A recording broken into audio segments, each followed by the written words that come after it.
राज्य की 4 विधानसभा सीटों पर 23 जून को उपचुनाव होने जा रहे हैं और इस उपचुनाव में 4 उल्लेखनीय केंद्रों में एक 97वां युवराजनगर विधानसभा क्षेत्र है। कई वर्षों तक इस केंद्र पर वामपंथियों का कब्जा रहा, लेकिन कुछ दिन पहले इस निर्वाचन क्षेत्र के वाम विधायक रामेंद्र चंद्र देवनाथ के निधन के कारण इस सीट पर उपचुनाव हो रहा है।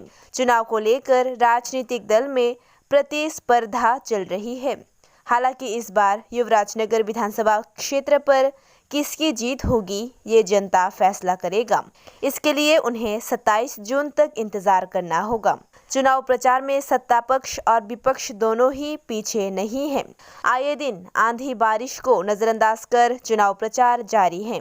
इसी तरह रविवार को युवराजनगर विधानसभा क्षेत्र के पश्चिम दीवान पाशा गांव में भाजपा ने अपने ही प्रत्याशी के साथ घर घर जाकर जुलूस निकाला।